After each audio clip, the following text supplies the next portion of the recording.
Most are afraid of unknown depths, skirting shores thinking world flat. And with the island girls in celebration of new religion.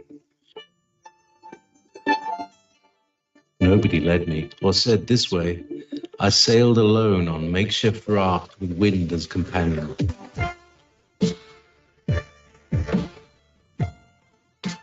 Fate for deliverance, confidence enough to assess new disposition. Seekers of lost paradise may seem fools to those who never sought the other world. Welcome to Momentary Zen with Zen Garcia. Visit www.fallenangels.tv. You're listening to Revolution Radio. Hi, shalom. Welcome everybody to another Ask Me Anything with Gary Wayne. And this is Lisa George, your host. We received a bunch of questions during the live chat last month that Gary will be answering today, hopefully. And if you have any for him to answer today, please put them in all caps so that we can see them and take note of them here in YouTube. Thank you so much to our moderators for helping us out. Thank you, Tammy and Sherry. We appreciate you ladies so much. And for everyone else in the chat, to just keep everything friendly. And if you see a question that I missed, my niece will not be participating with us today. She is on vacation, so I'm going to be taking your questions. That's why please make sure that they are in all caps so that I can see them. We are currently awaiting Brother Gary to arrive, so I'm just going to be talking a little bit. I wanted to encourage everyone to please, if you haven't subscribed to Sacred Word Publishing newsletter, it's really important to do so so that you can get really important updates. And today, if you look at the Sacred Word Publishing website, you can also access the newsletter there. And Zen wrote a very beautiful and wonderful thanks to everyone and an update on his health. And we're hoping he'll be able to join us again soon. He did put in the newsletter that he's still unable to speak for longer than maybe a minute or two at a time because he's kind of has shortness of breath. And although he's doing great, he is feeling strong and healthy, and he's just got to recover his voice, and then he'll be able to join us again, hopefully in Digital Readers Club and to host these shows. So while we're awaiting Brother Gary, I just wanted to give you some more updates. We spoke with Joy and Justin, and they're doing such an awesome job holding down the fort and waiting for Zen's return here on the show. We're just so grateful he's back home and he's healing, and that's all good news there. We're hoping that Brother Gary will join us. He sent me an email yesterday saying that he would be here and to answer everybody's questions. So in the meantime, just wanted to give some more updates as far as the upcoming shows in the next few weeks. We would just be doing shows on Wednesdays for now, and until Zen is ready to come back and to speak with all of you and to continue to share his awesome information. And we will begin Digital Readers Club again this coming Saturday, which is really good news, I think, for a lot of people who've been reaching out to us and saying they missed the fellowship and they missed the reading and talking together. And I believe Zen will probably be listening to us. He won't be able to read with us or participate that way, but I know we always appreciate his awesome input that he gives after we're done with our reading. He gives some really good commentary on the text that we read and just really good insight. So we appreciate that. So you can tune into that this coming Saturday at 8 p.m. Eastern Standard Time. And we're looking forward to continuing to read the Legends of the Jews together and to get everybody else's input too. I mean, the other readers, it's kind of been fun. It hasn't been the same, of course, since we haven't been doing it online, but on Discord, I mean, we've really insightful chats during the part of the time that we would usually do a Digital Readers Club.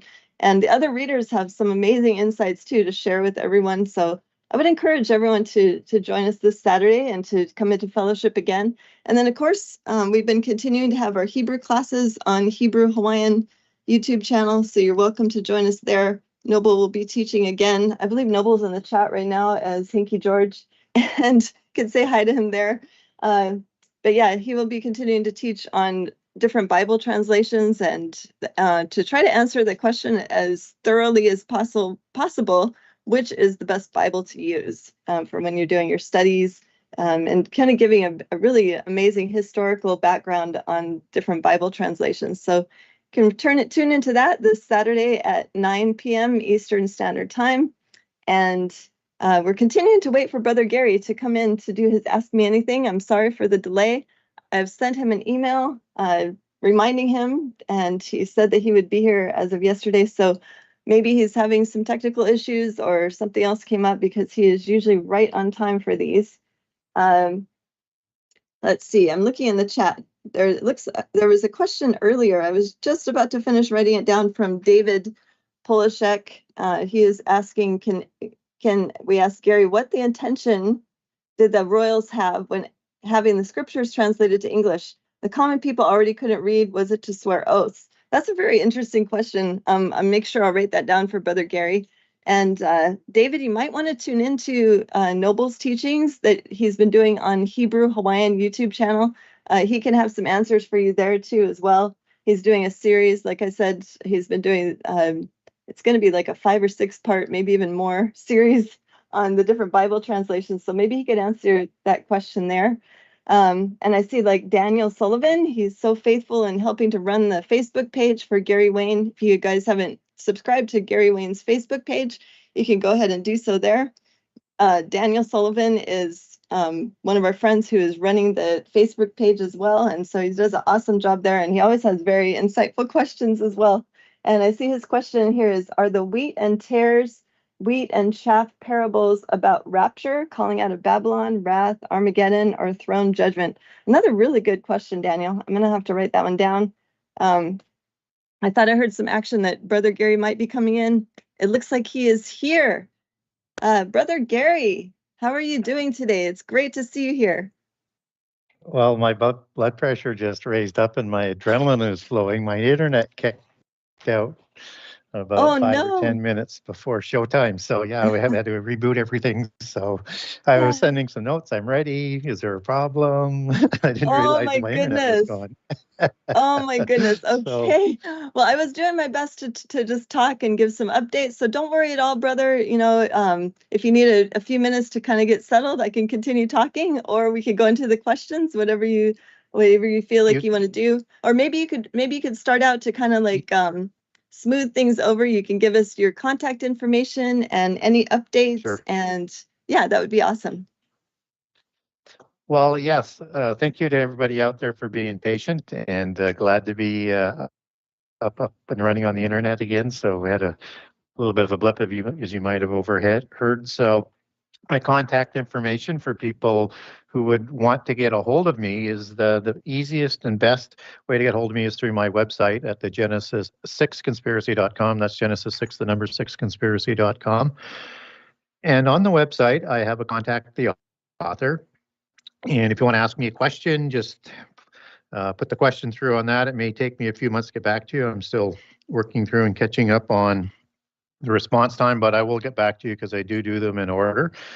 And if you wanted to have a look at my books because you like some of the things that I say or how I answer my questions or whatever piques your interest, I have a generous excerpt of all 98 chapters of book 1 on that website and all 84 chapters of book 2. And if you're interested in purchasing one of those books, you can go to book 1 or book 2 and click on that on the Buy Now page. And I have 3 pages set up on each of those pages to get a signed copy. One is for Canadian customers, one is for US customers, and one is for the rest of the world. So it doesn't matter where you live, wherever you're listening. If you wanted to get a signed copy from me, you can do so. And those are the pages that you go on. And if you buy multiple copies, there's a discount. If you wanted to buy both books or a mix of more than 2, like if you wanted one of each, you just order 2 of one of the books and then send me an email on the contact the author, tell me you want one book each who you want them signed to. If you want to order, let's say 5 books, and you want 3 of one, 2 of the other, that's fine. Just again, order 5 of one of the books and send me through an email, and I'll address them and ship the books to you as you have requested. So that's the easiest way to buy my book. You can also link over from the website to Amazon.com, right to the buy page on Amazon.com for both books. Also to BarnesandNoble.com and Amazon.ca. And you can also link over to the Kindle edition. And so soon we'll have a link up on the website as well for the audio version of book 1. The cover design has had to be reworked this week for ACX on Amazon, but book 1 is completed. Book 2 is started. And so we're hoping to have ACX up and running with book 1 for people who want to get the audio version in the next less than a week, I would hope. Hopefully even by tomorrow, but probably next week. And book 2 should be out sometime October-ish, based on we're a little bit running behind, but I guess that's not too surprising. I knew it was going to take them a little bit longer than they estimated, but they are completed, and we're hoping to have that up. And I will, as I get a revamp of the website up again for the fall, I will get links up for the audio on my website, so you can link directly over to Amazon ACX. But Amazon does a good job of cross-marketing, so when it comes up, they'll cross-market all the different books and the different formats that it's available in. So yeah, that's the best way to get a hold of me, and really looking forward to the audio editions hitting the market, because I've been asked for that over and over and over and over and over, and still trying to work on some translations into different languages, but that's under the reserved clause for the publisher, and so it's one of those things where there has to be a proper partnership, and I just direct people over there, and I hope that someday we'll get some Spanish or Portuguese or other languages with the book. And so yeah, things are going good, and happy to be here tonight. Wow, you're still a busy guy. Even it's been months since your book was published and came out, and I'm super excited to hear the possibility of being translated to other languages and just getting it out there worldwide. It's such an amazing read, Gary. I just wanted to touch on a couple things that I've been reading. I'm not through the book yet. I'm taking this one really slow, so I don't have to read through it 7 times to to grasp all the concepts, because I mean, with your first book, I was so excited to just get through the book, because every chapter is just building on the intensity and like the excitement of your research. So I just ripped through it like the first time, and then I thought, no, wait, I'm sure I missed some things. I got through that way too fast. So 7 times later, I now finally have a pretty thorough understanding of your first book. But the second one, I am on the chapter that described Absalom's mother, and that was a huge revelation. I read that to my husband Noble, and we were just like blown away by that research. I never even considered that he would have a mother that was a part of the Nephilim tribe. Yeah, it's one of those things that it just sort of underscores how things are interconnected in the Bible. So yeah, people don't know is that, they don't connect who the giant nations are, which is why in book 2, I go through and I list all the ones and show you how we know that they're giant nations. And one of them is the Gesherim, or the nation of Gesher. And they were located in 2 locations originally, one in Mount Hermon and one close to the Egypt border. And so there's a king Talmai in the time of David, and that, if that name sounds familiar, that's a patronymic king title showing some sort of connection to Talmai of Kiriath Arba or Hebron in the time of the Exodus. And those names were basically kingship titles or patronymic names, or both. And so he is somehow connected there, but he's a Gesherim, but the different nations and the Rephaim giants, they intermarried. Well, he made a peace treaty with David, and just as with Solomon and David, they took wives from other nations. And so this one's named Makkah. And Makkah is matriarchal for Rephaim bloodlines. It comes up a lot in the Old Testament, just as Makkah is also patronymic for giants, just as Ashish's or I'm trying to remember I think it's Ashish was the one who replaced Goliath in Gath after the David incident. His father was Maacah. And so you have David marrying Talmai, who produces Absalom. And then Absalom, when he has to leave for breaking the law, he probably served for good reasons, and then he moves to his grandfather's territory because he's kind of broken the law, and so there he gets turned, and he's a hybrid. He's half Geshurim and half Israelite, and of course he returns, and now he's going to try and overthrow David's monarchy and take over the dynasty. And so that the dynasty first king of the Judaic line that's going to produce the Messiah, Jesus, would be usurped. And you'd have a hybrid Israelite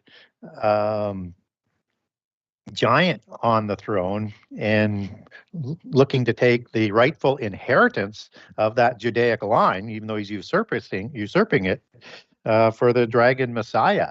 And it's sort of akin to Eliphaz marrying Timnah, Yes. which was a whoring. So, and that's why it's important to know the history so that we understand what's going on, because it's such a kind of an odd story with Absalom. But once you know the context, it starts to make sense. Yeah, it's just the fact that they had so much emphasis in the Bible about his rebellious spirit, and when you understand who his mother was, all of that just makes, like you said, it makes a lot more sense that he was a hybrid, because you don't really see that too much among the Hebrews. You don't see them focused on somebody who had a horrible rebellious spirit, except for possibly like the Reubenites, like Korah, and then they were rebellious for a reason because they got their birthright taken away from them because of Reuben's actions. So it's like, but that makes so much more sense with Absalom. Thank you so much for that, Gary. And the other thing is that, it's kind of interesting. You say, well, why does he go to Hebron to set up his new capital? Well, that's because of that patronymic bloodline and kingship title of his father that goes back to Kiriath Arba and Hebron, with Talmai, Sheshai, and Ahiman as the three kings of the Anakim in the time of Moses and Joshua. And that, was kind of one of the main centers of the giants. And that's also where David was first crowned king in Hebron over Judah, and then crowned again 7 years later with the Northern Kingdom title.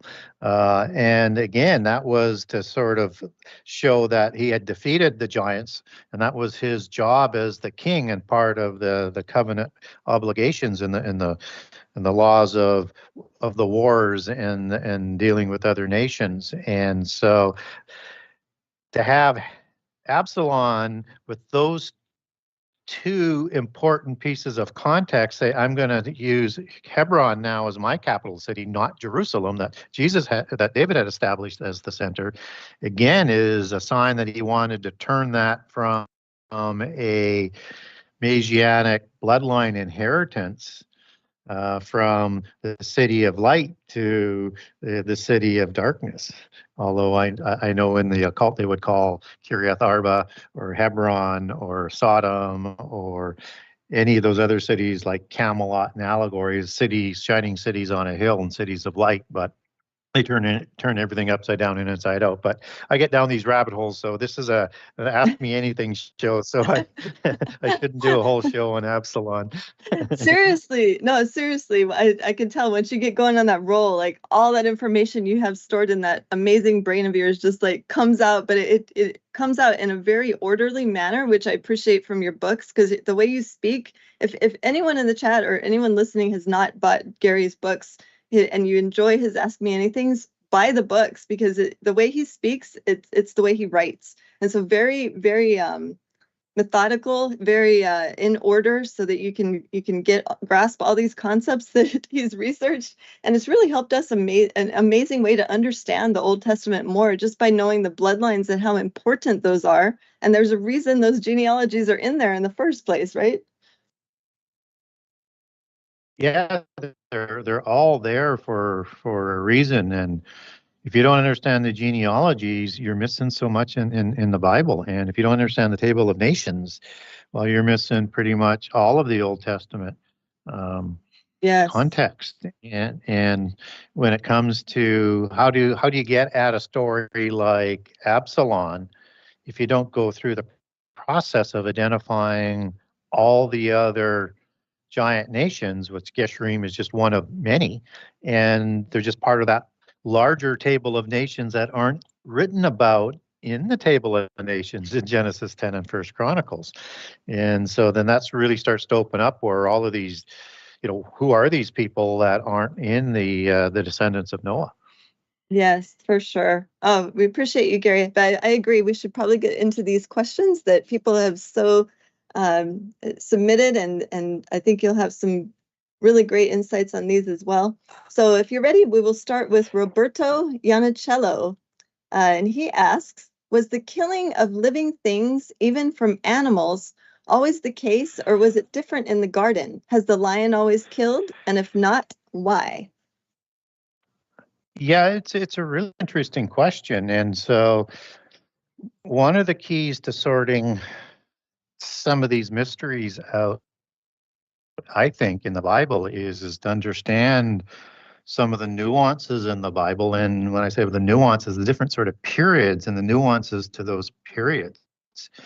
So when I look at different ages in the Bible, one of them speaks to me as before Eden, after Eden, and the flood after the flood.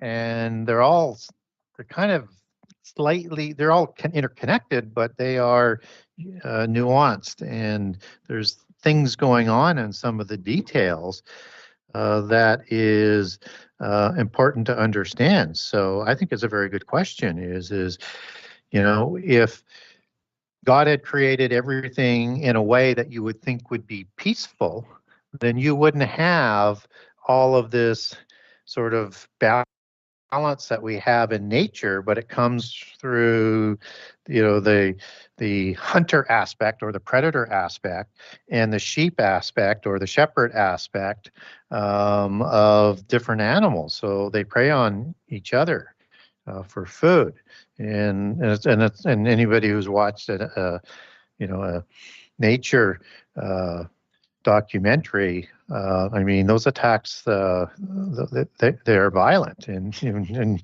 takes a while to Yes. sort of adjust to that if you haven't seen that before. So I think this is very important. Was it always that way? Because we know down the road in the millennium, it's not going to be that way. So I sort of look at things that really frame things for me, and one of those things is what was will be again, because there's nothing new under the sun. So that would suggest if in the future the lion will lie down with the lamb, and that might have been before. And before what? I think before angelic interjection into the corruption of the world. And whether or not you believe there was an age between Genesis 1:1 or 2 or not, or whether or not you believe there's a difference between the people of day 6 and Eden and a time frame between that or not, you still get to the point where in the Eden account, you have seemingly things kind of peaceful by nature, right? It seems like it's almost like a new beginning. And the way it would have been somewhere in the time past, but something corrupts that whole world after Eden, and we know that is the fallen angels. We know that because Satan, begins the fall of Adam in Eden. We know that because the Watchers, the sons of God, go to human females to create this spurious offspring to destroy the earth. We know that the earth became completely corrupted, that the earth, that Hebrew word is shakath, which means to decay, to pervert, to ruin, to destroy, words like that. So seemingly somewhere along the line, something changed so that the whole system was corrupted. And if you start looking at the differences between day 6 and Eden, they don't reconcile, and you can't reconcile them. There's just too many details that are different. And again, for people who want to get a list of that, I have documents on that and a comparative chart. Just get a hold of me. I'll send you those documents. But just for the moment, just sort of understand the premise. And then we get a very interesting passage in Genesis 1. And it begins in Genesis 1:29 and goes through to Genesis 30. And if this sounds familiar, this is along with the creation of the people of day 6.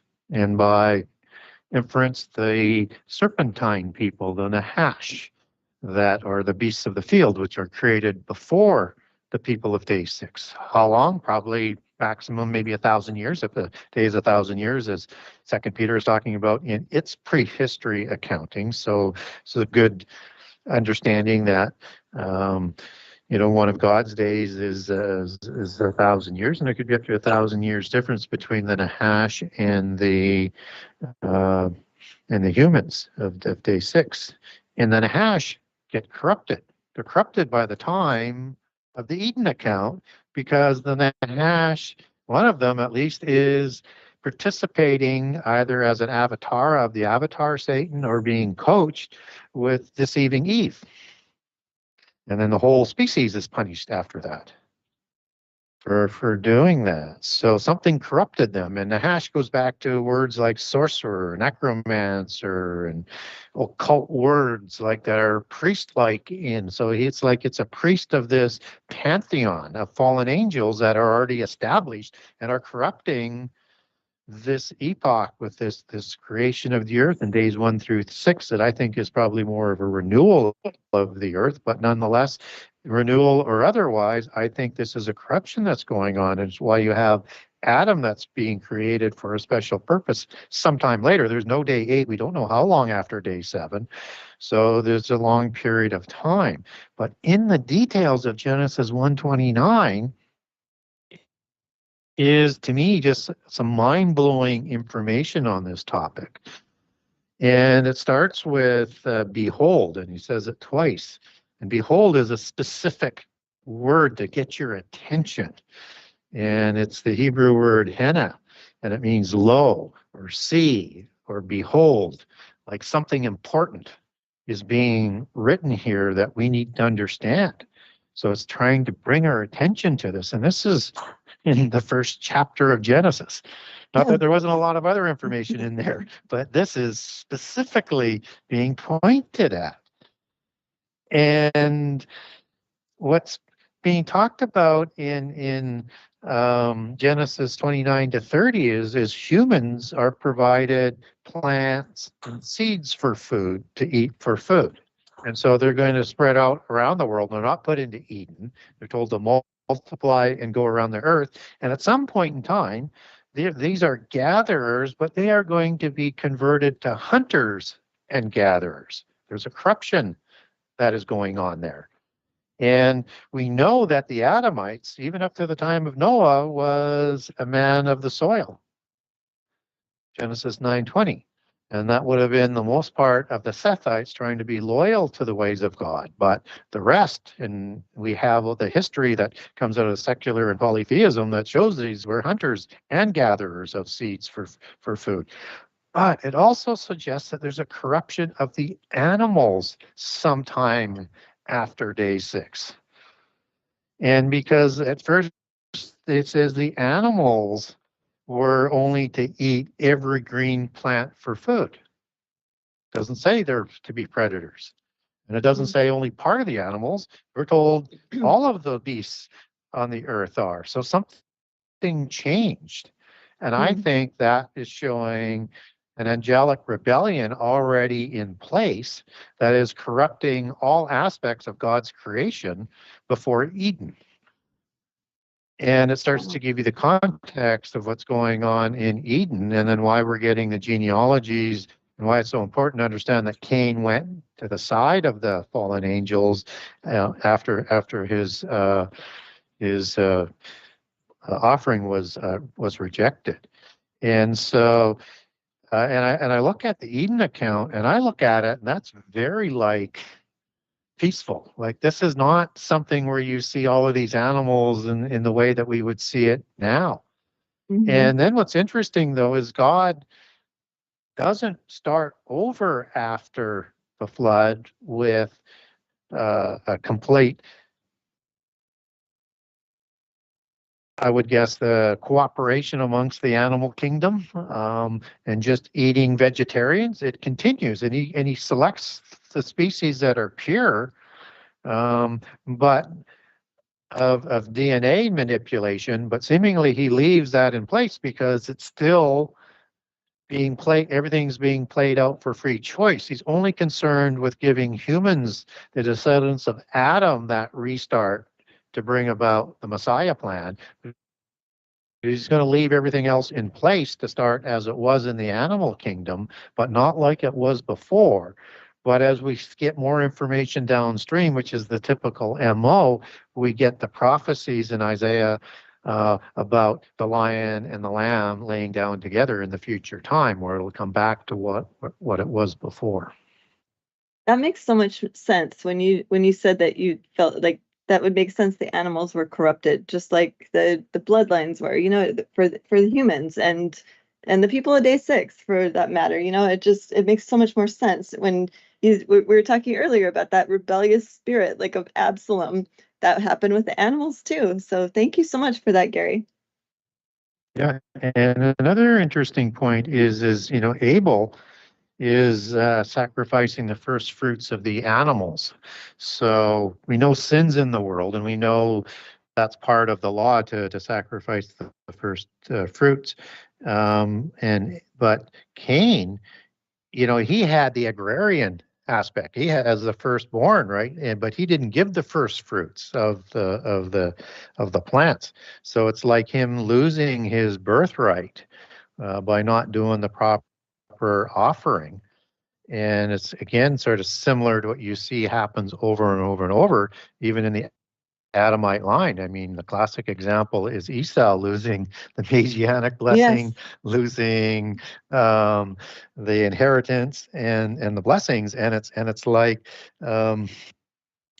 King Saul losing the monarchy, being chosen and losing that to Yes. Judah, even though that was prophesied in Genesis. So it seems to be part of some of the things that sort of play out over and over and over as well. But it's interesting in terms of those offerings, and it shows something has changed since Eden. Mm-hmm. Totally, I can see that. And I mentioned earlier Reuben, another good example of a lost birthright because of corruption of transgressing the commandments. So awesome. Thank you, Gary. Okay, are you ready for number 2 question? Here we have Anthony at EFC is asking, concerning post-flood Nephilim, how do you explain Enoch chapter 14, verses 4-7, and 1 Baruch chapter 3, verses 26-31? So for people who aren't familiar with the passages that Anthony is referencing, and you get a lot of details in the book of Enoch concerning the fallen angels and their offspring, the giants. And so in this passage in Enoch, not only are the watchers going to be punished and they're going to have to watch the destruction of their giants, but the destruction of giants is going to happen as well. And so Anthony would be asserting, based on that all of the giants would have been killed before the flood, which I kind of tend to lean towards, although I do leave a crack open that angels could have helped some of these fallen angels survive on the earth, off the earth, on the ark. We've got lots of different ways where it could happen. If they're the ones who didn't go to the abyss were now the ones that were doing this. But I think second incursion would fit the case better, and I'll come back to that. So again, he's referring to Baruch, which is in the KJV Apocrypha, and I recommend everybody to get a copy of that. And I also like to, and I've read several versions, I like using, and I recommend this as one of the Bibles to put into your mix when people ask me what Bibles do I recommend. The Access Bible has the old KJV in it. It's in modern English, and it's loaded with Bible references, cross-referencing, and information in the footnotes that helps you and to help understand some of the passages. So in that, in Baruch, it says that the giants perished in the flood, and these were huge people. So again, I know people don't recognize the Apocrypha because it's Apocrypha, but at one time was in the KJV, and they're talking about them as giants. So it's just amazing me how far people will go to say, well, they can't be giants, because I just don't want to accept that. Oh my goodness. And that they're also skilled in war, like significantly skilled in war, so much so that they could have destroyed the antediluvian age, I think, not only with their physical capabilities, but with the technology, so that the world was probably going to be destroyed by fire through that technology. Yes. But that was prevented. So, and God permitted the flood to come, so that the fire destruction is, because it's reserved, going back to 2 Peter again, is reserved for the destruction in the end time, just as it was when a time when the whole earth had perished, when the earth was in the water and out of the water, which is talking about the separations of the waters. And in that destruction, you would have that waters above collapse down. So in days 1 through 6 on the renewal, as Psalms 104 talks about the renewal of the earth when God sends his spirit, Genesis 1:2 as well, the spirit is there. You would have to have that separation of waters, which happens. And of course, that creates the firmament, which is heaven. And so that fits perfectly with 3 definitions of heaven, with the firmament. And then what's outside the firmament is the second heaven, and the third heaven is where God resides. So you have to fit the definition. So when you go to Exodus 20, with the days, 6 days of creation, that fits perfectly because it says the firmament is heaven in Genesis 1. So there's no conflict there if you're looking for the gap and or the renewal of the earth. So when people should look at the details before they lean too heavily on an argument.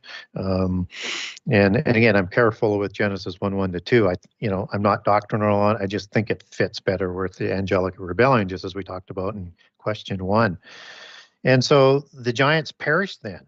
So Anthony is asking, so concerning post-flood Nephilim, how do you explain it? Well, as I say, I leave a crack open for it because in Genesis 6 and 7, God said he was going to destroy everything he created.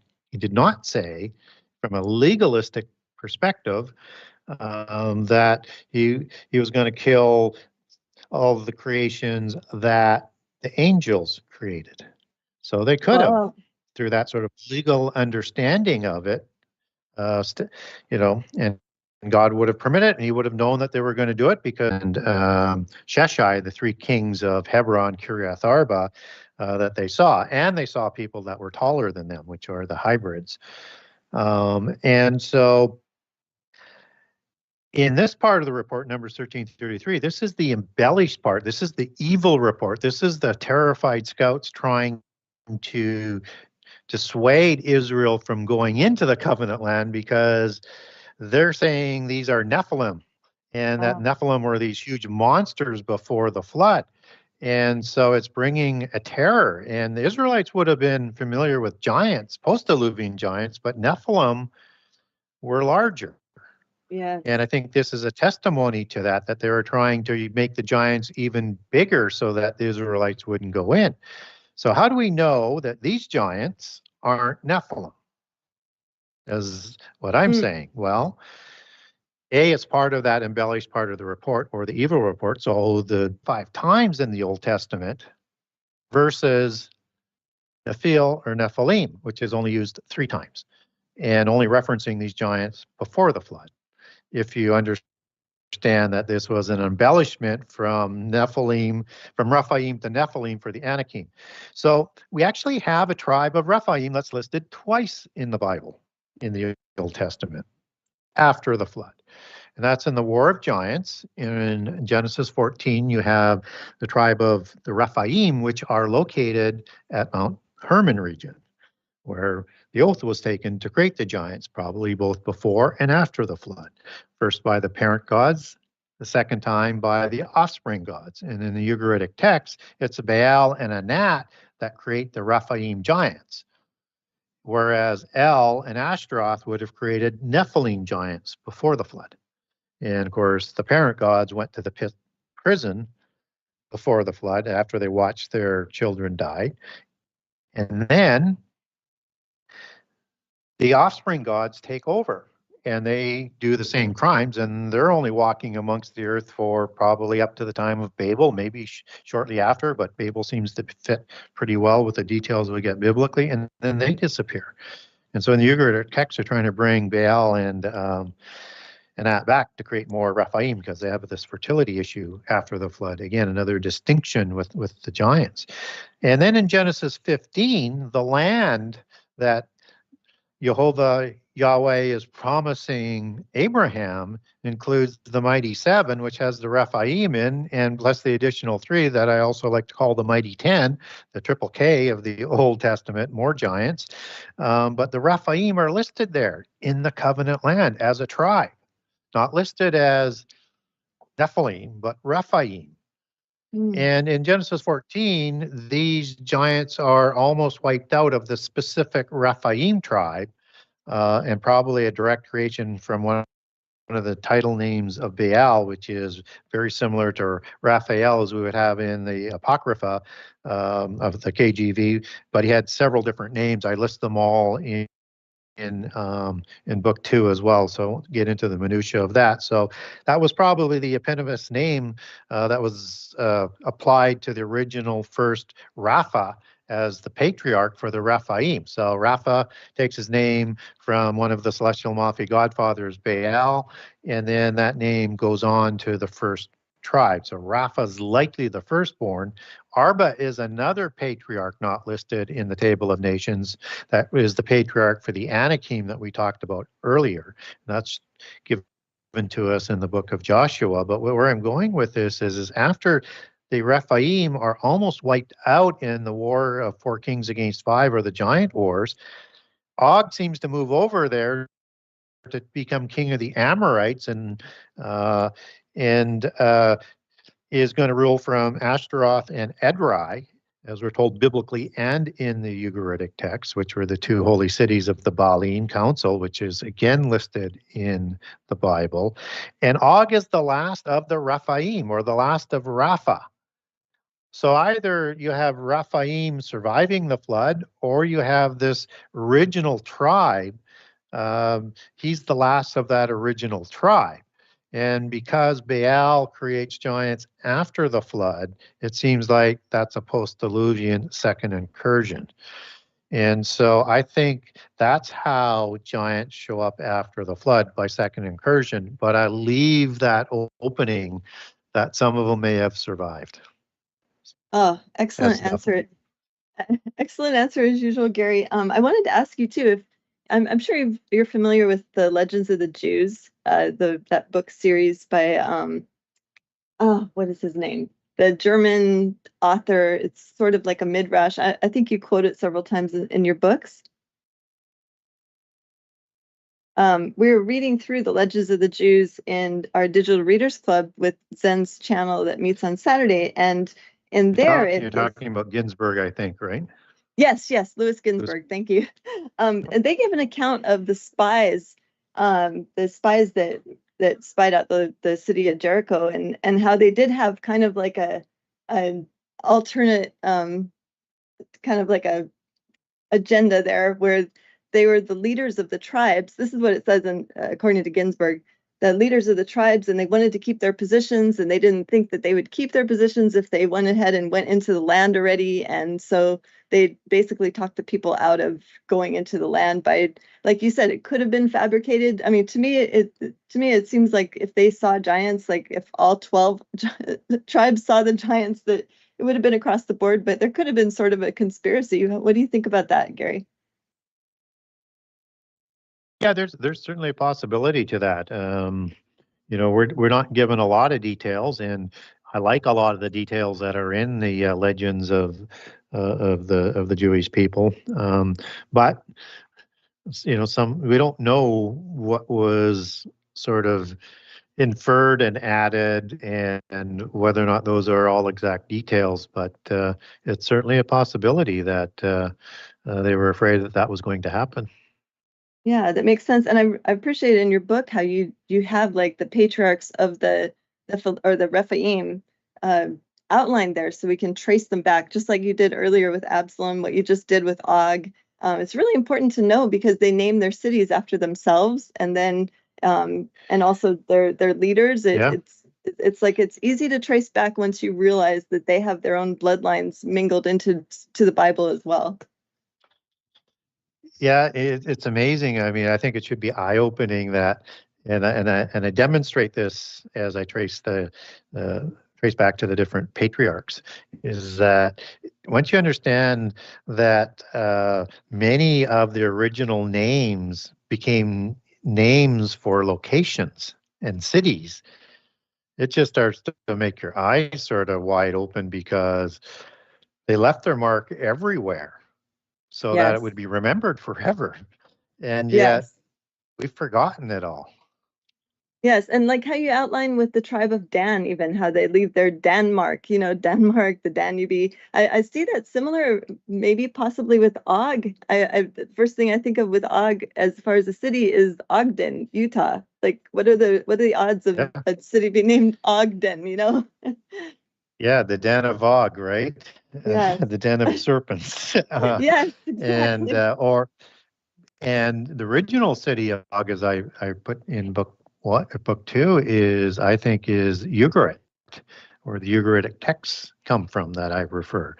And I show how I get there with Ug, it being the first syllable, and Og, as you take that back to Hebrew and transliterated English, is OWG, which goes back to UWG for round or stout, which the giants were stout, is a common description in the Bible. And Arit is terrible, as it's used in Ezekiel 32 about the terrible ones, and Isaiah 25, the branch of the terrible ones. We get it as the singular with Ugarit, but it would be Arit in the second syllable in the singular, and ones where the plural comes from is would be Aritim. And the I am, as I explain in its original application, one of the reasons why I use I am to distinguish between the giants and the hybrids and or humans is because not only is it the Hebrew male plural versus the AH, and I know there's more feminine and male suffixes, but AH is the cognate version of the female to the male. So when you get Gibborim, 1397 is Gibborah, and it's more the application of that mighty one. And so when we look at the Aritim of Ezekiel 32, and we understand this is Ug Arit, and that we understand in Kiryat Arba, that means Kiryat, the city of Arba. It would have been known as Kiryat Ug Arit, which would be the city of Og, the terrible one. Wow. And things just make perfect sense. Yeah, even in the name of their language, the Ugaritic. Wow, that's amazing. Okay, mind blown. I just took a bunch of notes. I believe my husband Noble's listening to you. I'm sure his mind is blown as well. Okay, next question, Gary. I think we have time for one more before the break here. I think we got about 6 minutes. Dayton Rogers is asking, I believe we have less than 7 to 10 years at most till Jesus comes back.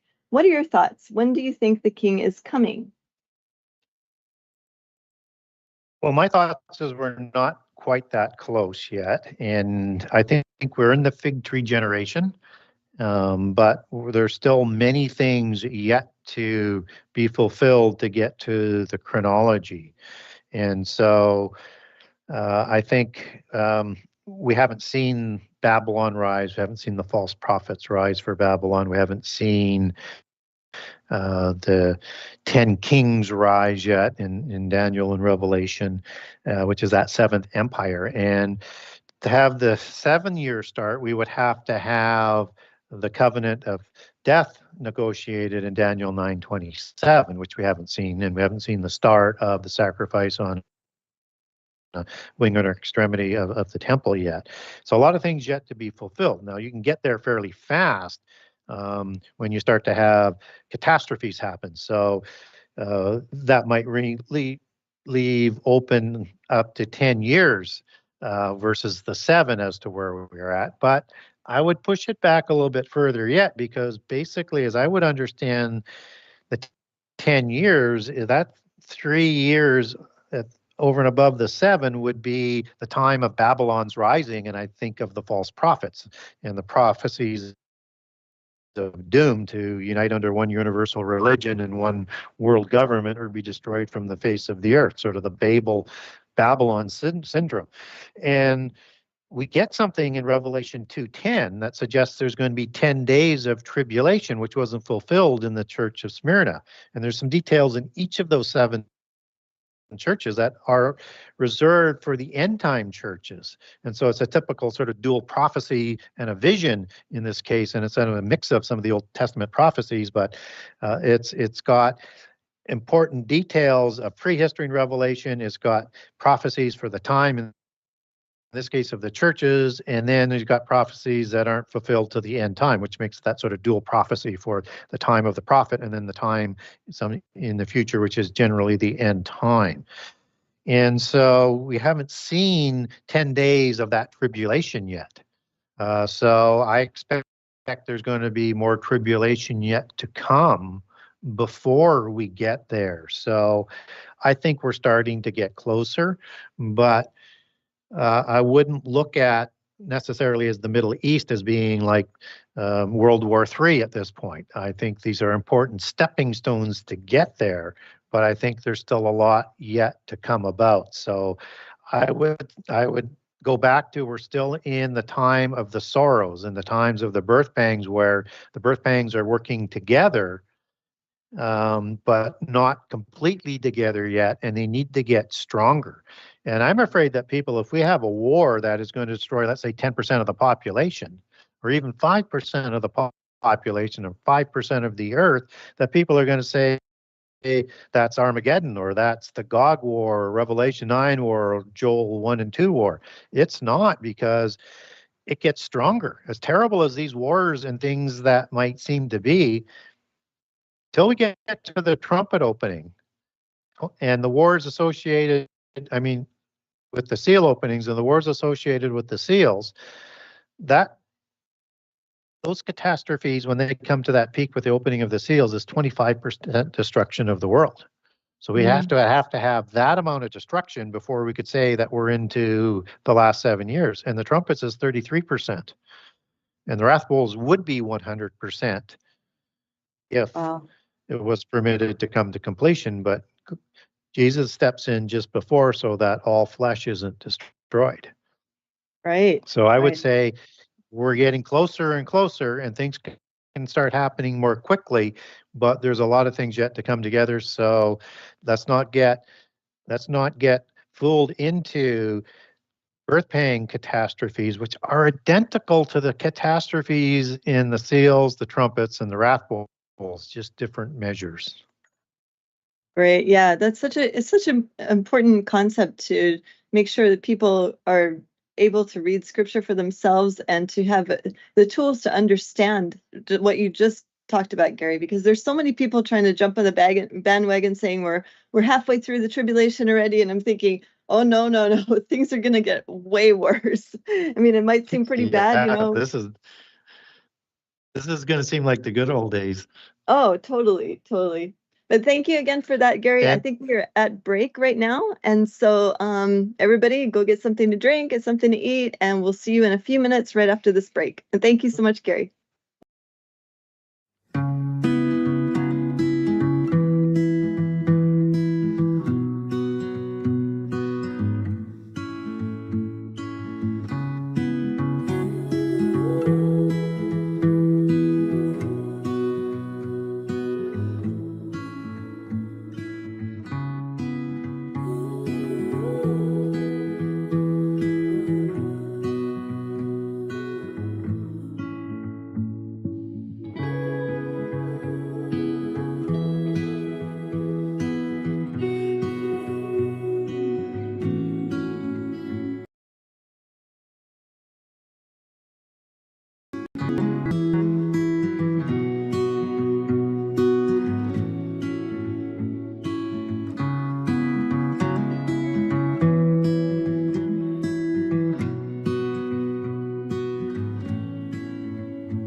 As a bookstore for truth seekers, it's our goal to make ancient manuscripts which were once held captive by secretive institutions available for public consideration. In our generation, where wisdom has increased as Daniel the prophet foretold, we have access to many of the testimonies our early church brethren were persecuted for preserving. After being hidden for centuries, these manuscripts have been leaked from various sources throughout the earth, and it's our goal to gather these sources into printable form to make available for all who seek the ancient way. If you're looking to deepen your studies of the biblical narrative, find these ancient manuscripts and more at sacredwordpublishing.com.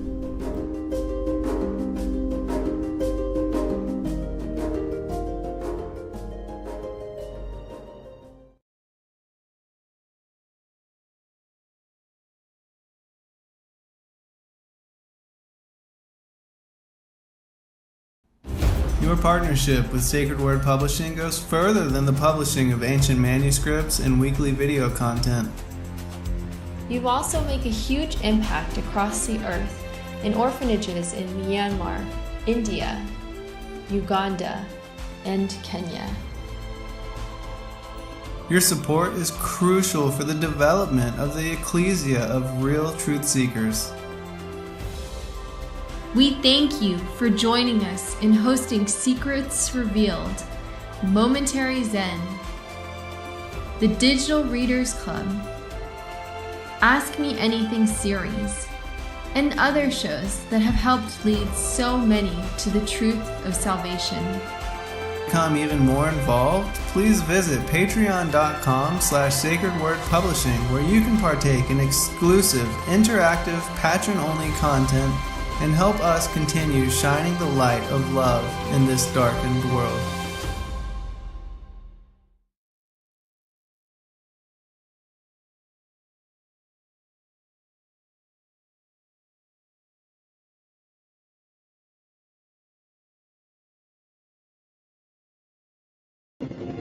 Because we know who they are and what they do. This is what they do, and we must fight back.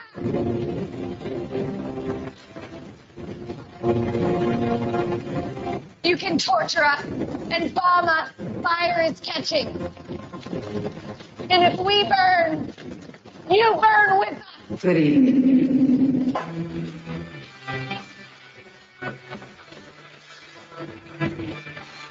Are you awake yet? I hope. We've tried and we've tried for years and years to use passive resistance and loud voices to make a change. But time is over. Your governments around the world have no other goal than to decimate your entire existence at the hands of the bankers and the elites.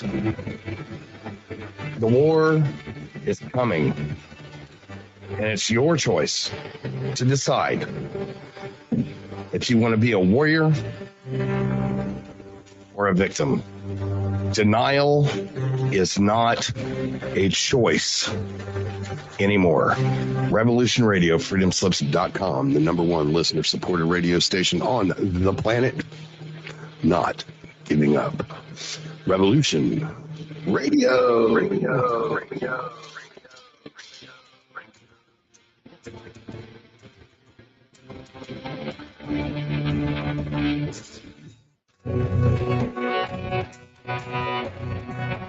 All right. Thanks for listening while we took that short break here at Revolution Radio, freedomslips.com. And now we're going to get back to your host.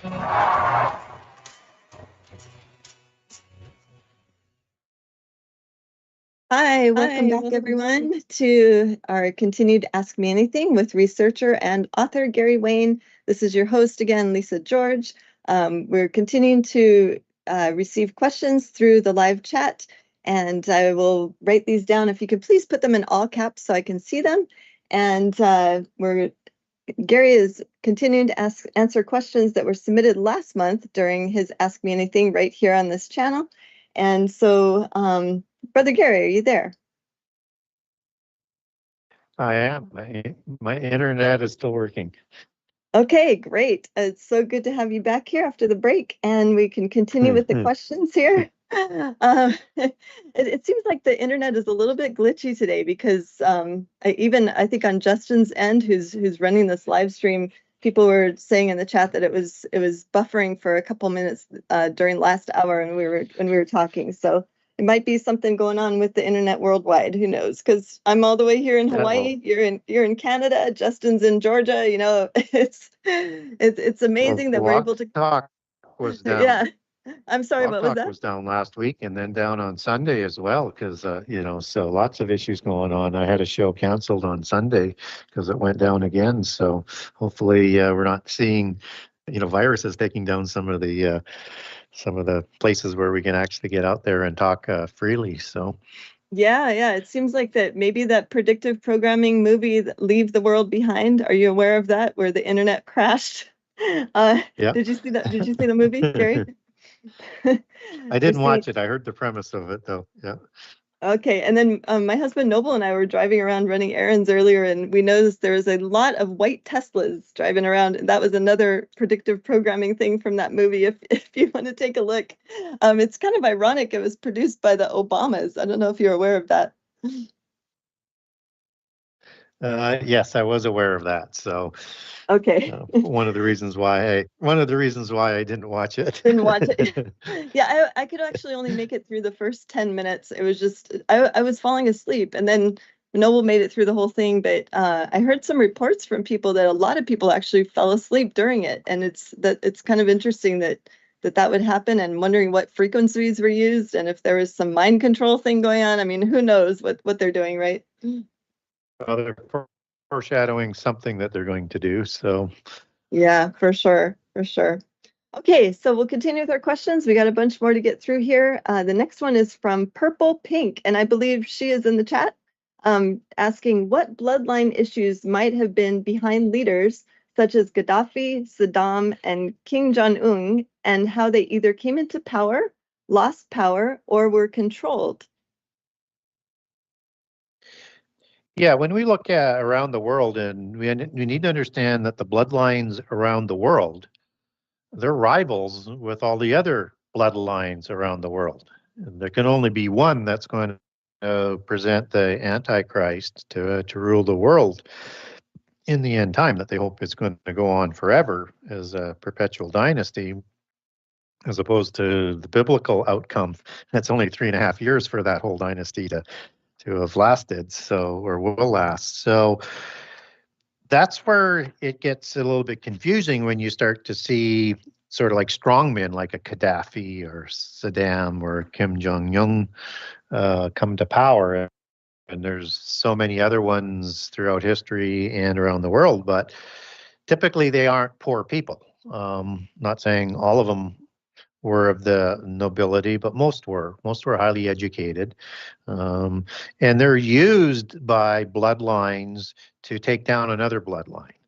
And when I look at these three in particular, I don't see a strong royal bloodline. If it's there, they're part of a distant sort of nobility, and they're there to bring down a bloodline and to eliminate some of the powers of some of the rival bloodlines. So, so if you look at, we may even have this as a possibility in the 10 kings, that maybe 5 kings, because they're on a different toe, they're not of royal bloodlines. So we may have that as part of this 10 king empire that comes up. But those hitmen are generally sort of puppets of other regimes that are trying to do it. So if you look at King Jong-un, for example, he is of the Joseon dynasty that ruled from 1392 to 1910. And the royal dynasties of Korea are offshoots of the Chinese empire dynasties, the Shi or the Shah dynasty that Shi takes his name from. So you had communism created by Western European bloodlines to be used as a virus to take down many of their rivals around the world. It took down the Kaisers and National Socialism in Germany. It took down the Putyanin senior bloodline, or the Romanovs, which was the junior offshoot of the Putyanin in Moscow. And it took down the Shi bloodline in China.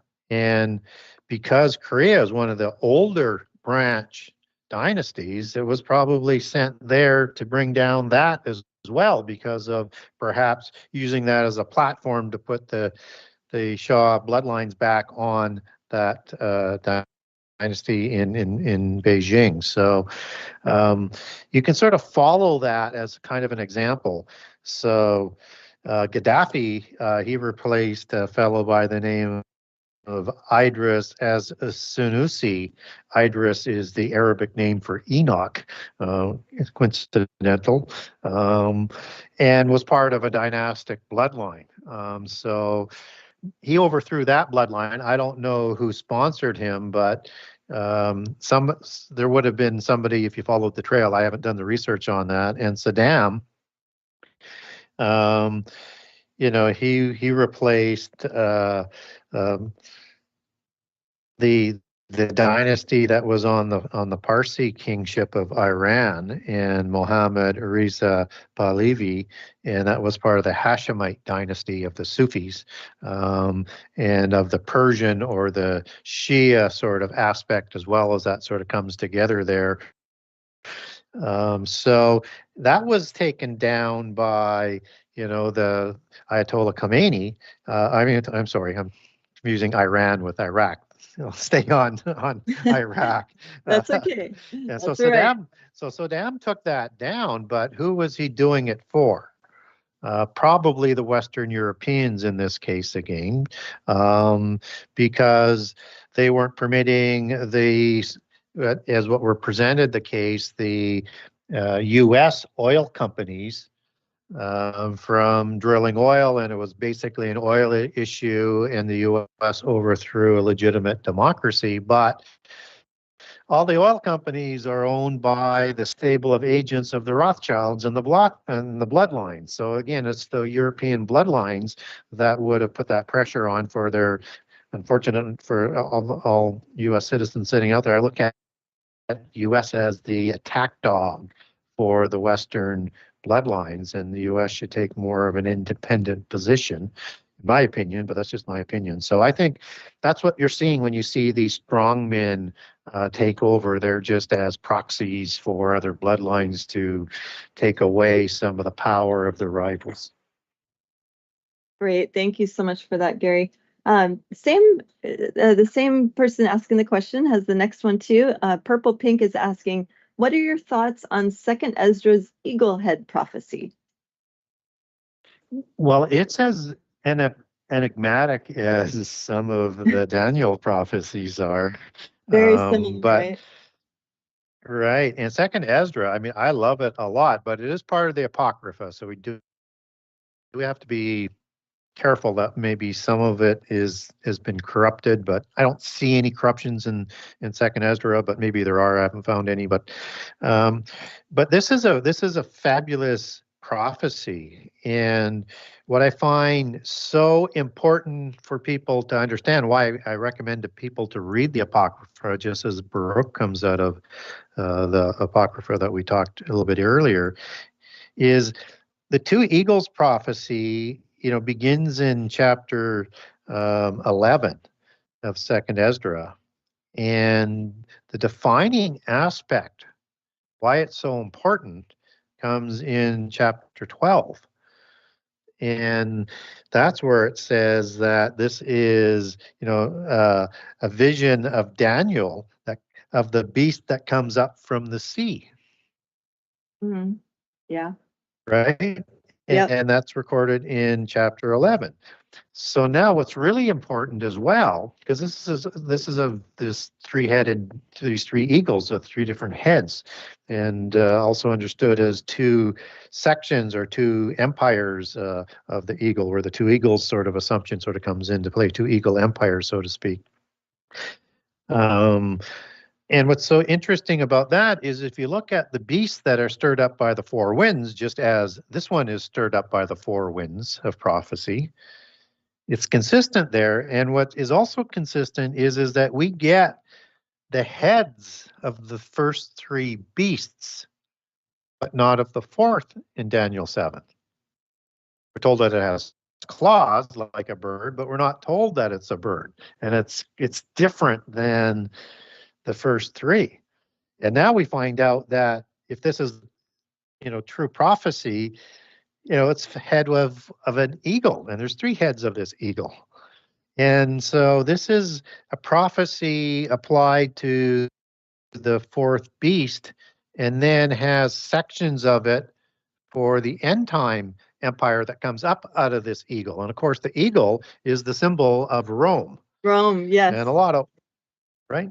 Yeah. And a lot of wannabes like Nazi Germany, which was trying to start the Third Reich, that would like to be that successor empire to Rome. So the eagle is kind of part of it.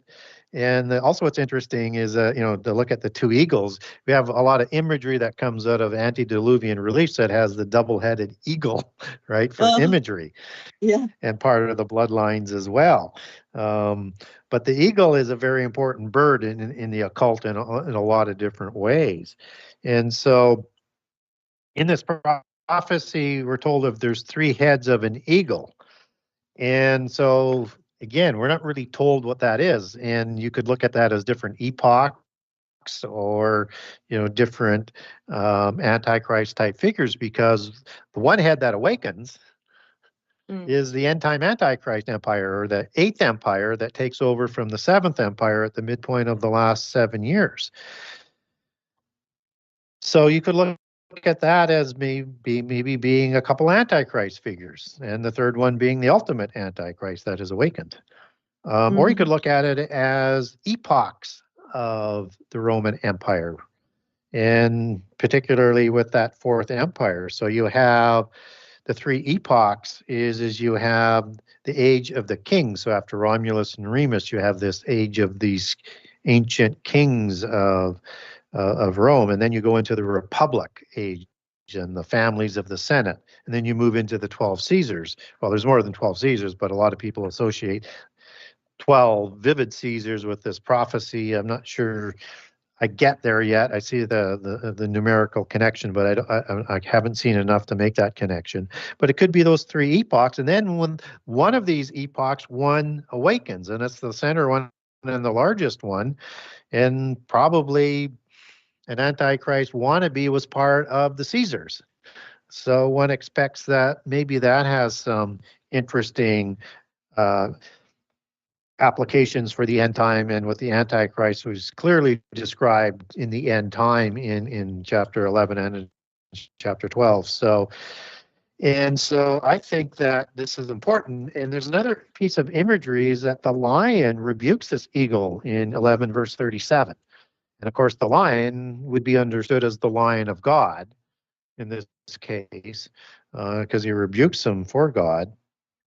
And this is the time when the Lion of Judah rises and sets up his kingdom, right? And he deals with the Armageddon War and defeats Antichrist. So I think there's a lot there, but there's just so much of the imagery in there that is, I just, between the different types of wings and things like that, is I've not been able to decipher. I think I understand parts of it, but I don't profess to know this one intimately. But I do think, though, that this is effectively dealing in two parts. It's effectively just as Daniel 7 was set up, or Daniel 2, or Daniel 8 in terms of these beast empires. This is dealing with the old empire heavily, and then we're getting some additional details for the Antichrist in the last 7 years as he negotiates the covenant, and then when he comes to power at the midpoint of the last 7 years.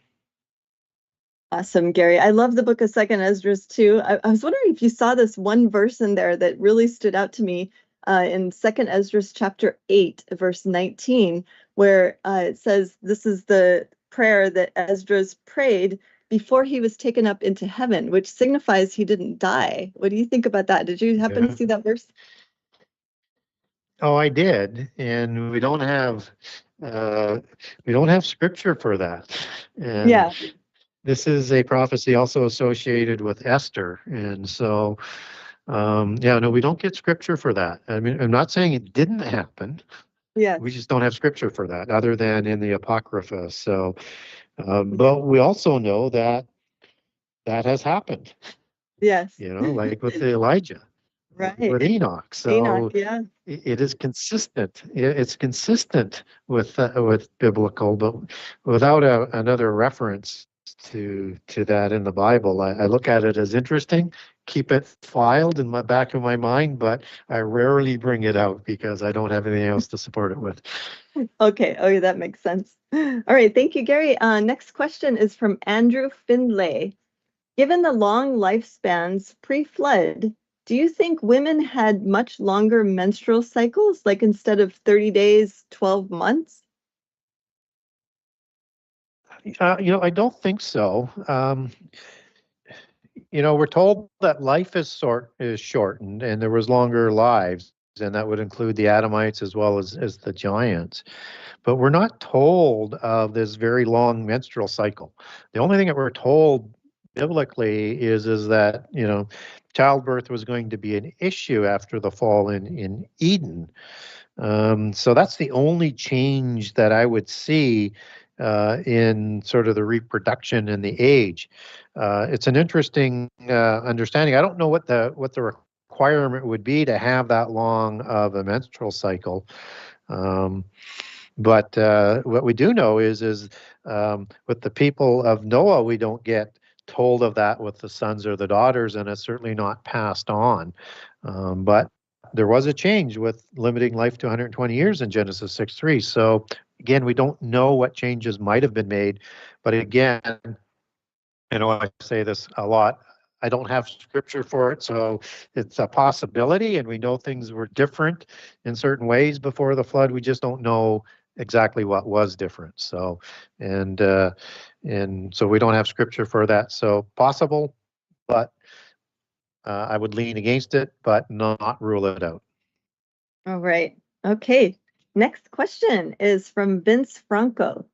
Could some Nephilim have survived the flood via underwater, like Poseidon? Could that be why the beast comes out of the sea to reflect the new generation of Nephilim that are the new enemies post-flood? Yeah, I think part of the answer, I'm going to say yes. So the first part of the question, could some of the Nephilim have survived via underwater, via gods like Poseidon, which was an offspring god that ruled after the flood, who took over for his parent god, Iapetus. And so, yes, he could have saved some of the giants because he's not one of the ones that went to the pit prison right away. He went after the flood, after he created giants as well, just as Iapetus did. So I think it's very possible that he not only participated in second incursion, but it's possible he could have, in his underwater empire, had facilities, cities.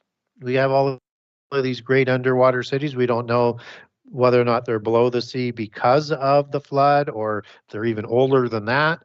And we don't know who built those cities. So were they part of the cities that the gods were accredited? And were they able to be waterproof, so to speak, so that that they could survive, or survive in some sort of place where they could be in stasis or something like that? It's a possibility. Could be in another dimension that they saved them in.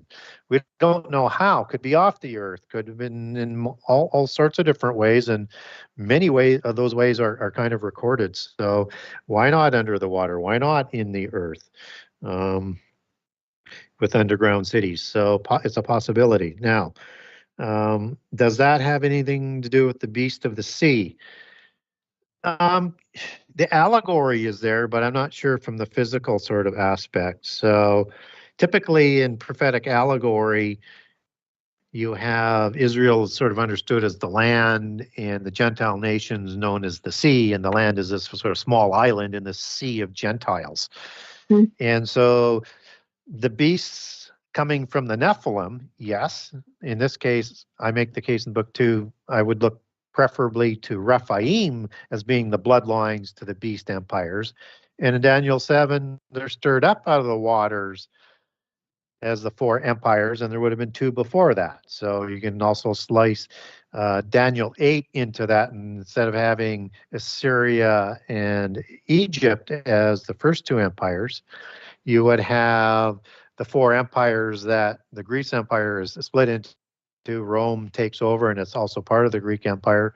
And you're going to have that total 6, with the 7th empire coming in the end time, and again out of the Roman Empire. So so either way, those are all giant bloodlines. It's whether they're Nephilim or they're Rephaim, but we get a better case for the Rephaim bloodlines making these dynasties, and that's why I go to great length to document them in book 2, so that you can link them to the beast empires, which I do in book 2. So I think coming out of the sea represents the Gentile nations run by the visible ones, the bloodlines, and originally the giants who ruled over all of the nations of the earth other than Israel for a time. And that's a better application to understand the prophetic allegory for the beast coming out of the sea, whether it's a Daniel or Revelation. Great. Thank you so much, Gary. Vince has a couple more questions here. Next question Vince has is, do believers in Jesus that got the C19 injection still have salvation?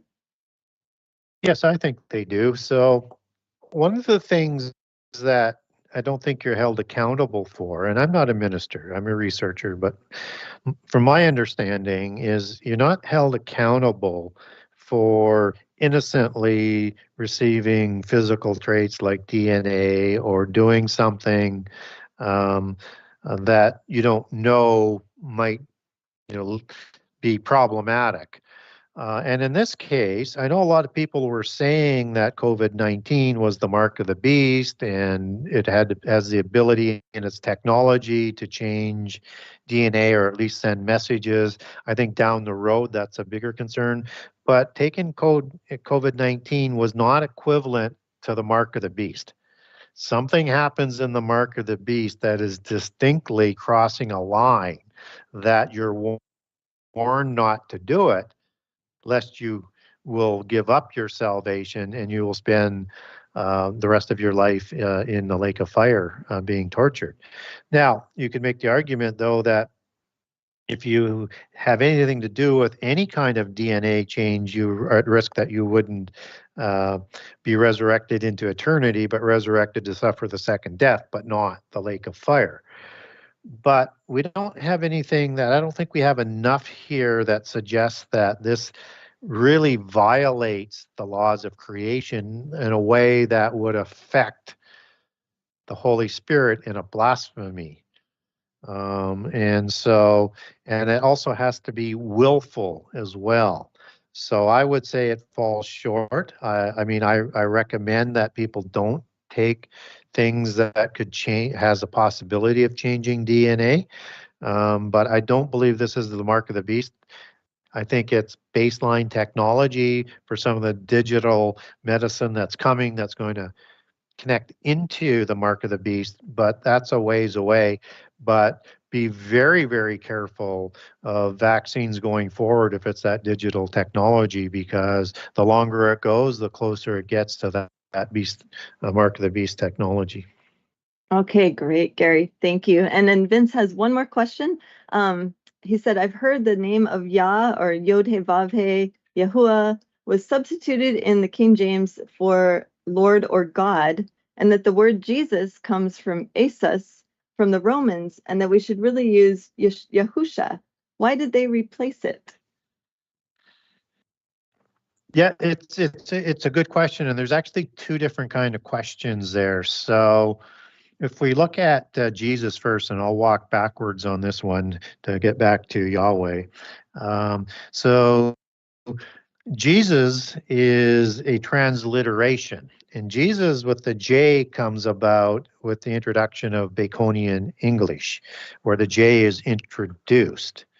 And so J is used for a lot of Y applications from that point on. So just as you would have Jehovah showing up in the KJV Bible 4 times for Jehovah or Yahweh, that is that J introduced with that Baconian language that was used for the KJV at that time.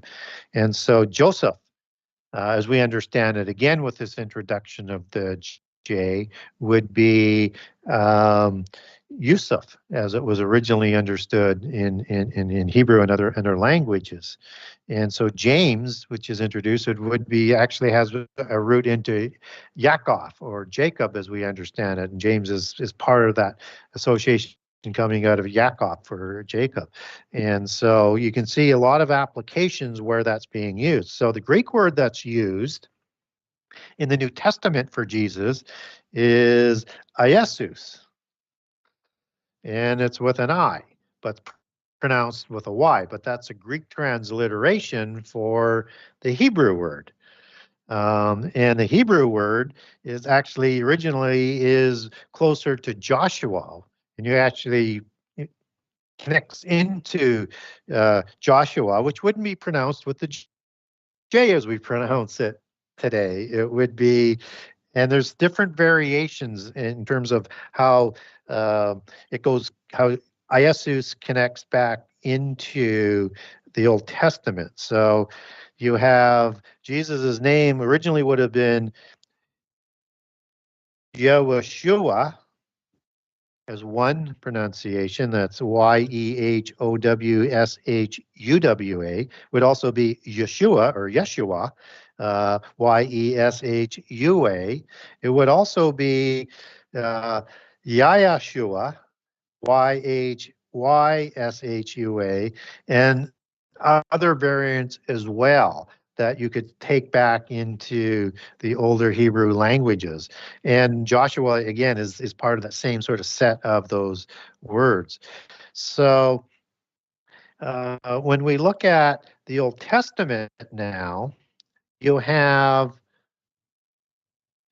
Lord being substituted for Jehovah, which is the modern translation of Yahweh, because the W evolved into a V sound, and it's quite common in the languages to have those as sort of interchangeably, but over time Hebrew went to the V over the W pronunciation of it.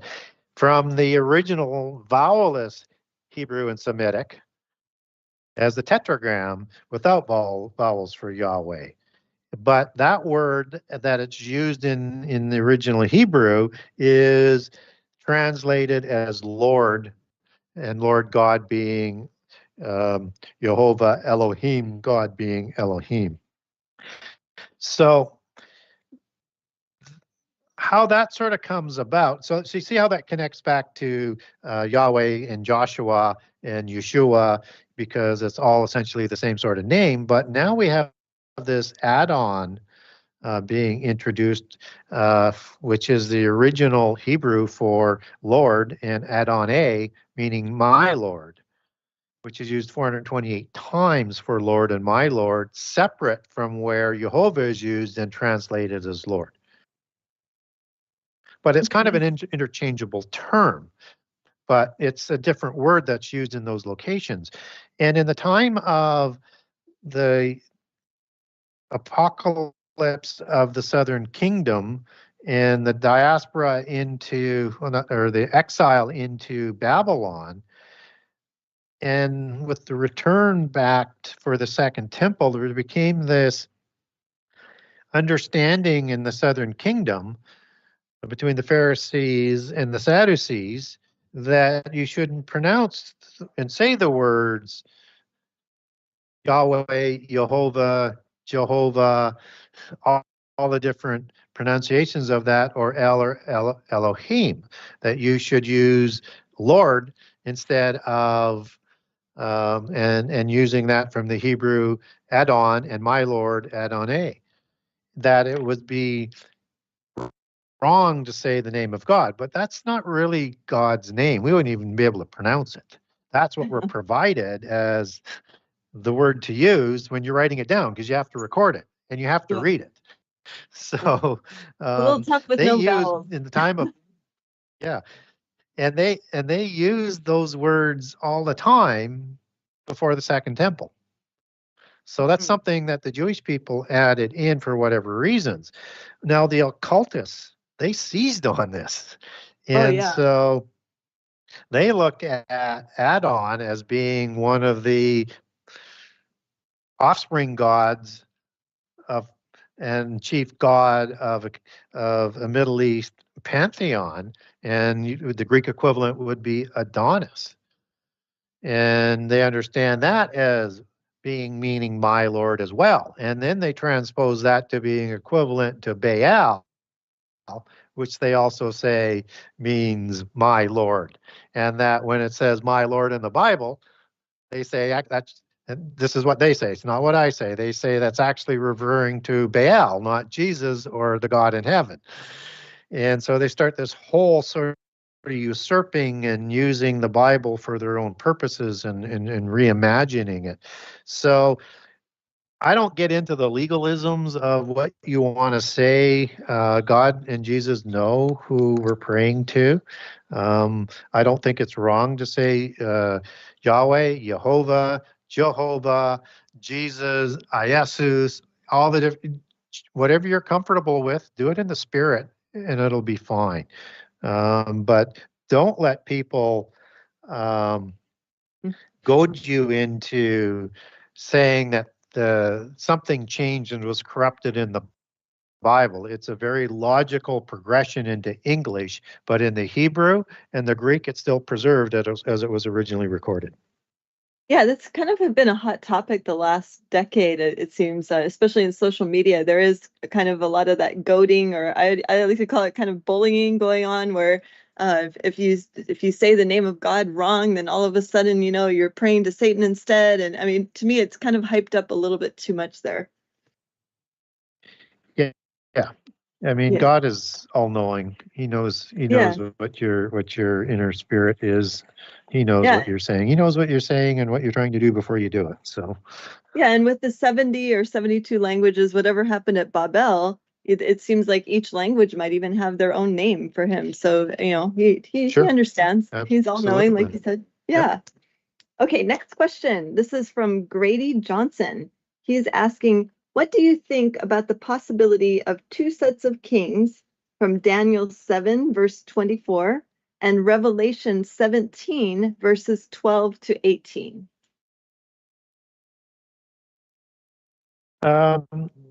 I don't ascribe to the possibility of two sets of kings because I get into a conundrum and contradiction. So if you try and look at it that way, and I don't think the Bible works in that way, and I don't get passages to support that there would be this sort of separation. So I look to for the consistency, and then look to see whether there's related passages and see how they fit in. And so they need to fit in, and they're all sort of related. And so in the book of Daniel, we know in the passages whether it's in the metallic empires in Daniel 2 or whether or not it's in the beast empires of Daniel 7 or the beast empires that are recorded in Daniel 8. They all have the Antichrist, which isn't necessarily part of these 10 kings. So you could look at Daniel 8 maybe being a little bit different. But in Daniel 2 and 7, you definitely have these 10 kings that are talked about in the end time. And what's interesting is when you get into the details of that, it meshes perfectly with Revelation 17. So in Daniel 7:8, for example, it says talks about these 10 horns in the first part of the prophecy before it's defined by the angel. And then after the 10 horns arise, but are still in power, one horn grows up among them. And that single horn is an extra horn, so it's the 11th one. It's the horn that's also talked about in Daniel 8. And he overthrows 3 of these kings. So Antichrist comes up amongst the 10 kings and overthrows 3. And then in verse 20, it says the 10 kings and the one horn, and this amongst these 10 kings, and another one came up before them and overthrew 3 of them. So it's defining it. So it's restating it and it's defining it. And this Antichrist is, guess what? More stout than the others, according to the KJV. Again, sort of connecting him back to these sort of Nephilim sort of pedigree bloodlines. Yeah, it's great. As I talk about through in book 2. So now how does that fit with Revelation 17, starting in verse 10? Well, in verse 10, you have 7 kings, 5 have fallen, and 1 is. So that fits perfectly with Daniel 8, and also with Daniel 4. If you're adding in Assyria and Egypt, you could replace Assyria with Babel. Either way, it's kind of the same sort of extended empire.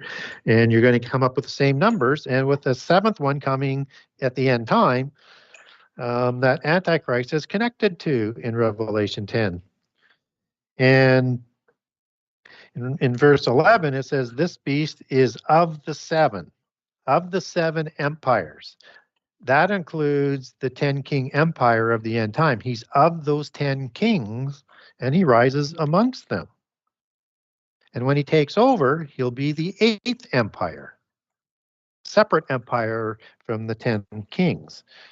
And then in verse 12, the 10 kings, not one of those kings or a descendant of those kings, but those 10 kings of the end time will give their power over to Antichrist to destroy Babylon because they'd grow jealous of her. And so the 10 kings, with the support of Antichrist, are going to destroy Babylon as you move on in Revelation 17. So all I see is symmetry there. I don't see a separation, and I can't ignore the details of how they fit together. And you can't, and I don't believe the Bible is in contradiction. So I think both of those passages line up perfectly, those prophecies, and I think it just tells and provides a little bit more detail to it. Thank so you, I would Gary. disagree with that. Okay, yes. Thank you, Gary. That's very clarifying there. Let's go to the next one. Another one from Vince Franco. He's asking to please elaborate on the natural law versus law of the sea. So I think what Vince is talking about is you hear a lot of talk of the Gentile nations and the law of the sea, that they apply law throughout the whole earth versus God's law or a different law, depending on which occult version that you're talking about for the natural law. So if that's what Vince is talking about, then this law of the sea is the law imposed by the visible ones on the earth and the royals and of the Gentiles over the whole earth, that they own the whole earth and they use that law for ownership of the whole earth, that they feel they have been given that ownership to and the divine right to rule along with it by their celestial mafia godfathers, the Council of the Gods in Psalms 82, who rule over the 70 nations in Deuteronomy 32. And that for a time, they own this world and they're just creating their own legalistic documents, just as we're told to do things in the spirit of the law, not the legalism of the law. They're all about the legalism, and that's what they apply versus the spirit of any sort of law. And that's why our judicial system is in such a mess with the lawyers, because it's all about the legal aspect that you can make the arguments versus what was the spirit of the law originally intended or the spirit of the Constitution. So, and through that, they basically you will say and set up that they'll be able to take all your property away from you and all your assets away from you when they choose, and they'll have that legal basis set down to do it as they move into the end time. I was giggling a little bit, and in the chat, people are giggling about I want to call it the CMG, the Celestial Mafia Godfathers. I like that, Gary. It's a really good way to describe them. Okay. Well, it's a family. It's of oath-based, like mafias. So yeah, they're like the original mafia. I think it's so funny. Okay, but great word for that to describe them. It makes total sense. All right, we got 2 questions left. They're both from Daniel Sullivan. Daniel is asking you to please go over the timeline of Daniel 11, the wars, players, kings of North and South. Yeah, that's a big prophecy, and I will say right up front, there's a significant piece of that prophecy from, let's say about 11 up to 11:21, that those first verses I find enigmatic and not able to sort of resolve. Where my thinking is on it is, as you transition into Daniel 21 and 22, as that transitions into the end time, and in Daniel 11:22, this is talking about a time of when a great army is overflown or destroyed before Antichrist, and this is part of his rise to power and just before the abomination.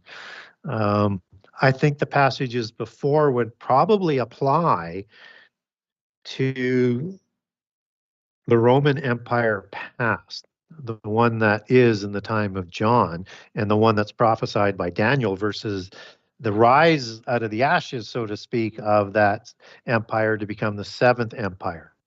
But after 11:22, you're into that rise of that empire. So when you're seeing the king of the north and the south, you're dealing with the king of the north as the Roman Empire, and then whatever leaders are dealing with in the south, whether it's Egypt or Persia or elsewhere. And so I would then wade in and say that's where I find, even though Second Ezra is a bit cryptic as well. When we understand that this is talking about that fourth empire, you can apply a lot of those details into Daniel 1 to, verse 21 to 22. And see whether you can make sense of that. But I haven't really made sense of that conversion yet either. I just know, I think, that they're connected and they're talking about that first empire. Now, having said that, in Daniel 11:2, it says to lead things off, which again, it sort of sets the tempo here. This is in the year of Darius, so this is of the Persian Empire. And 11:2, there's going to be, 3 kings in Persia, and the fourth will be even richer than these first 3 kings. And Greece is going to fall, is going to come afterwards, and it's this fourth king of that empire of Persia that Alexander is going to fight against. That's talked about in Daniel 8. So with that being said, and it makes sense to me that this eagle is the unnamed face of the bird that is the fourth empire of Daniel, and those details in the first part of Daniel apply to the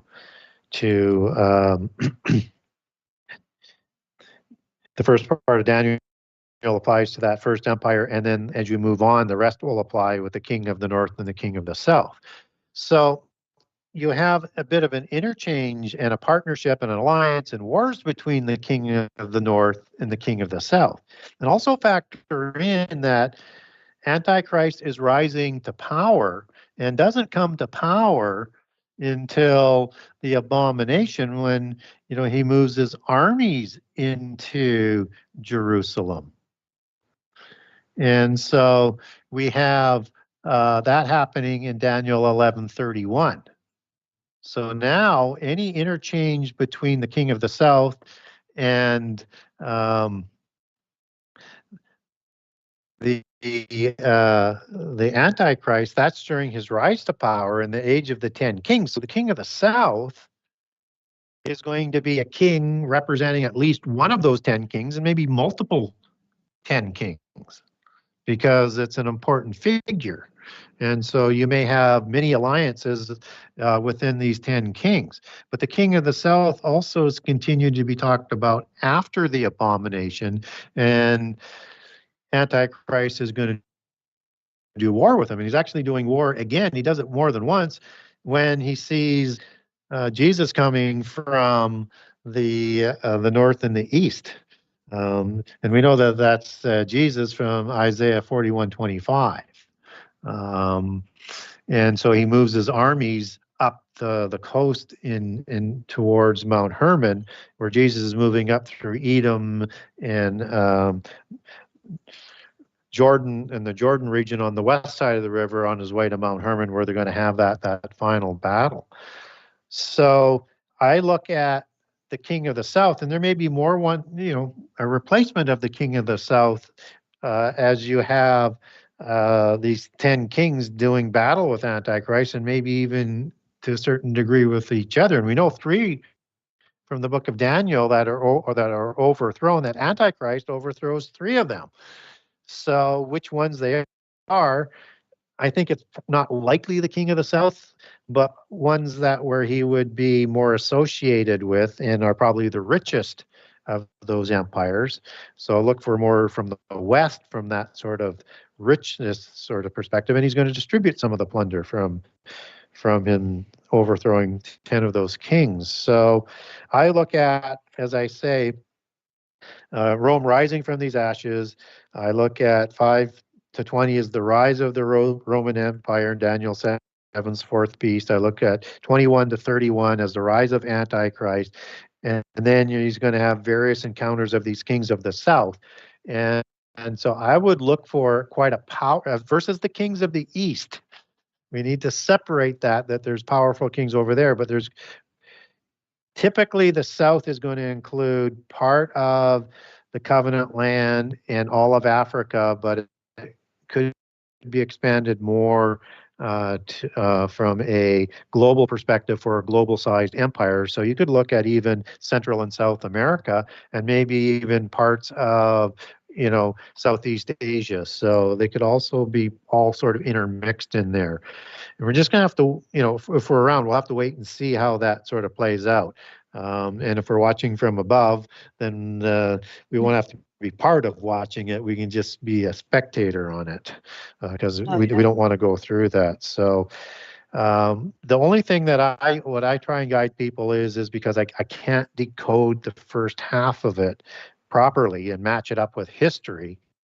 And is that what we can look at is the rise of Antichrist, use that for our times, and then fit what he does after the abomination into the last 3.5 years to better understand those events. Great. That's a very thorough answer, Gary. Thank you so much. We have one question again from Daniel Sullivan. Please discuss the root of Jesse of Isaiah 11 and Romans 15 with respect to the rapture and the second Exodus. Yeah, interesting passages that Daniel has there. So, and it is an astounding eye-opening connection once you make these connections. So Romans 15, I'm just going to reference 8, 9, and 12. I want to get this answer in before we shut down. So Jesus is the minister of circumcision to confirm the prior promises of the Father through the Holy Covenant to Israel. And so we need to understand that. And that in verse 9 it says, the Gentiles are the glory of God because of his mercy. And in verse 12, it now reference back to Isaiah and verse 11, where Isaiah said there will be the root of Jesse that rises, which is the Greek word anastami, which is meaning raised from the dead. So the root of Jesse that is resurrected from the dead to reign over the Gentiles, whom they will trust going forward after that by inference. And so obviously this is Paul's ministry to the Gentiles, and he's giving information as to why he's going to be going forward, because Jesus is coming for Gentiles and for the church of the Gentiles and for Israel and for Judah in the end time. And so in 11:10, we have the root of Jesse. This is a time of the end time that an ensign is going to be raised for the Gentiles or for the people, and that's the Hebrew word nek, and it can mean standard or banner and or ensign or sign. And in verse 1, that was in verse 10, and in verse 12 it says, then comes the second Exodus. So we know he's coming there for second Exodus, which is part of the visitations of Jesus, rapture, Exodus, and Armageddon.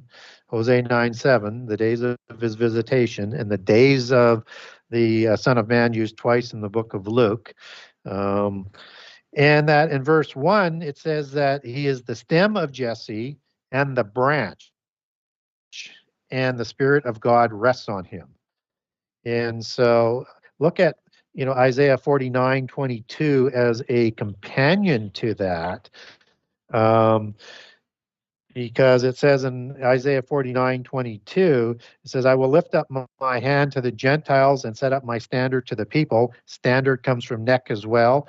And that they shall bring thy sons and their arms and their daughters shall be carried on their shoulders. This is a second Exodus passage as well. So understand that there's an interconnection here between rapture, Jesus is coming, Exodus, and the days of Jesus' visitation. So in Isaiah 18, to make a few more connections here in terms of the ensign, there's going to be an ensign that's going to be raised in the end time for the entire world to see.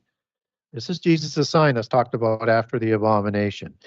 And it's a accompanied by a trumpet blast. So in the days of the trumpet, so when the trumpets are, the mystery of God is fulfilled in the seventh trumpet, Revelation 10:7 and 11:15, that's at the midpoint of the last 7 years.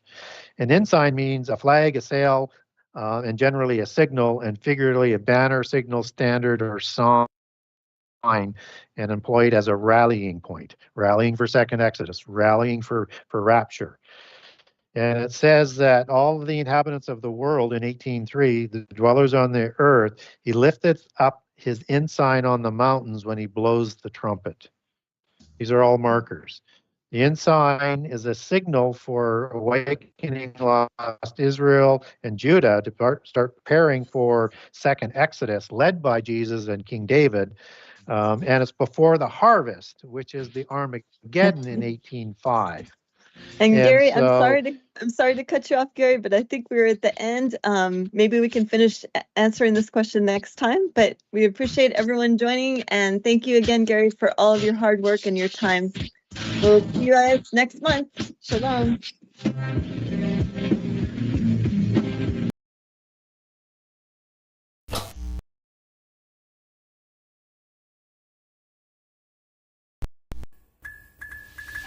Thank you everybody for joining us for this video and this broadcast. We appreciate all of you and thank you for your patronage. Please do like and subscribe and share with your friends. God bless all of you in your seeking.